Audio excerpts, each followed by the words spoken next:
Quero, em meu nome, que presido a Federação Nacional dos Jornalistas, em nome dos presidentes dos sindicatos dos jornalistas aqui do Paraná e de Londrina, o Márcio e o Ayub, que estão aqui presentes acompanhando essa sessão, agradecer esse espaço oferecido por esta casa. Agradeço imensamente, em especial aos autores do requerimento, mas a todos os parlamentares pela boa vontade de ouvir a Federação Nacional de Jornalistas, de ouvir o lado dos jornalistas nessa polêmica que se arrasta no país há mais de 40 anos. Eu particularmente me sinto bastante incomodado, que parece, não deixa de ser um nonsense, um absurdo.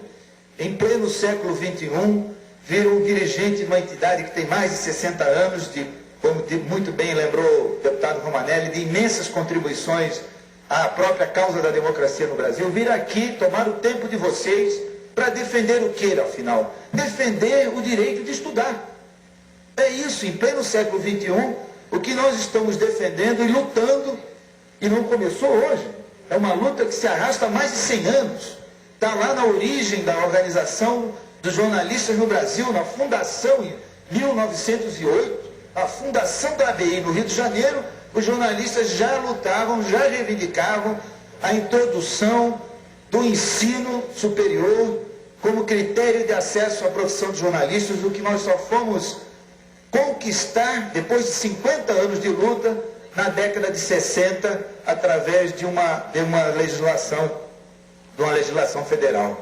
Quer dizer, isso é um absurdo. Nós estamos, infelizmente, essa legislação que estávamos, aliás, comemorando este ano 40 anos da regulamentação com esta exigência prevista em lei e, inclusive, espelhando a organização da nossa profissão em outros países do mundo e, infelizmente, sofremos esse revés por causa de uma decisão do Supremo Tribunal Federal, movido por um processo aberto pelo Sindicato das Empresas de Rádio e Televisão do Estado de São Paulo.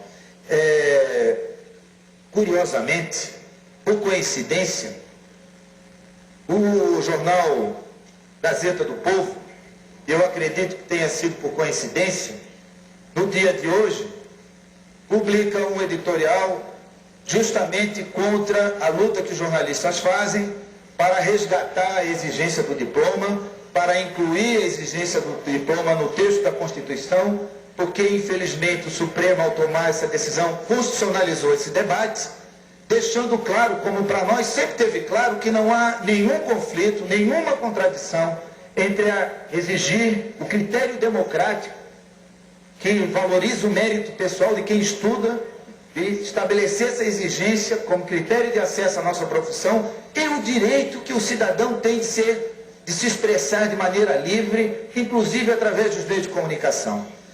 É por isso que estamos hoje, nesse momento, lutando.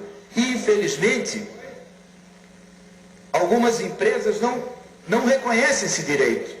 O editorial da Gazeta do Povo, por exemplo, cita o texto da Constituição e cita o artigo 5º da nossa Constituição, a lei maior do país, que estabelece como regra o direito ao livre acesso de qualquer trabalho, ofício ou profissão. É verdade, isso está na nossa Constituição.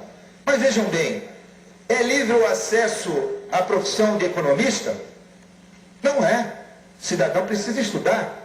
Precisa de uma autorização do Conselho Regional e do Conselho Federal de Economia, de Administração. Até contabilidade tem conselho. É livre acesso à profissão muito digna, a profissão do ministro Gilmar Mendes, de advogado. Hoje ele é magistrado, ministro do Supremo, mas ele diz que para ser ministro supremo não precisa diploma, é verdade, mas ministro supremo não é profissão. Jornalista é profissão. Jornalista é profissão, sim. É livre acesso à profissão de advogado no Brasil? Não. O cidadão precisa se formar numa escola. E, além de se formar, precisa passar por um exame de ordem. Por que para jornalista é diferente? Ou deve ser diferente? Qual é o conflito? Qual é a contradição? entre exigir que nós estudemos e exigir reabrir a profissão ou abrir a condição de se expressar de maneira livre, de expressar a opinião que todo cidadão tem. Insisto, não há conflito algum. Insisto, a nossa profissão, o curioso é que o jornal publica esse editorial e na mesma edição tem a opinião do senhor Gilmar Mendes Lourenço, que é economista, tem a opinião do senhor Roberto Bacelar, que é juiz de direito, tem na página seguinte a opinião do senhor Friedman, que é juiz federal, e isso só no primeiro caderno. Vocês provavelmente conhecem essas pessoas. No segundo caderno, outras pessoas escrevem, não sendo jornalistas, no terceiro e no quarto caderno. Ah, mas isso só está acontecendo hoje porque existe a decisão do Supremo que acaba com a exigência do diploma. Não, não é verdade. No dia de amanhã, vocês vão constatar que também diversos outros colaboradores estão escrevendo. No dia da semana passada, no ano passado, há 40 anos é assim. Aliás, sempre foi assim. O jornalismo convive com a opinião, com a colaboração, especializada ou não. A nossa regulamentação prevê a figura do colaborador. Nunca houve conflito. Aliás, senhores deputados, se pegarem os jornais todos os dias, vocês vão ver que, na média, 40% do que está escrito no jornal não foi escrito por jornalista. Nós não queremos, como se alega, reserva de mercado para escrever jornal, falar em TV ou rádio. Não é isso. O que nós lutamos é que o jornalismo, que é uma atividade especializada, técnica, que tem uma ética específica, seja exercido por jornalistas. Nós não queremos o monopólio da opinião.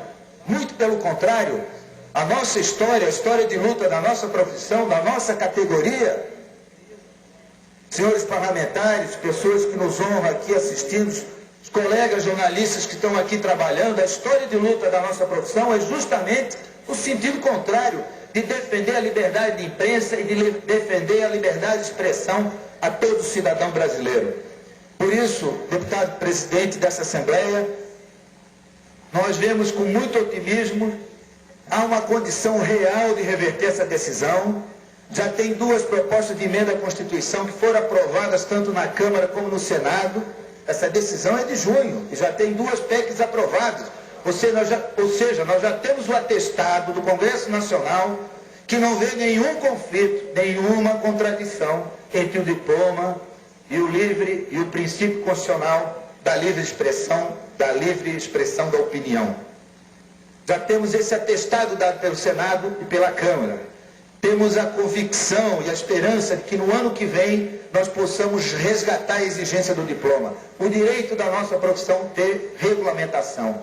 Por que nós temos essa esperança? Porque nós sabemos que o Congresso Nacional é uma casa extremamente sensível à mobilização, a esse tipo de iniciativa que, de maneira inédita e pioneira, o Estado do Paraná tomou, a Assembleia Legislativa do Paraná tomou, ao formar uma frente parlamentar de defesa do diploma. Eu espero que essa iniciativa que os senhores estão tomando sirva de exemplo para outras casas. E com esse tipo de apoio, que é fundamental, de uma casa tão importante como é a Assembleia Legislativa do Paraná, com o apoio como nós já temos da Ordem dos Advogados do Brasil,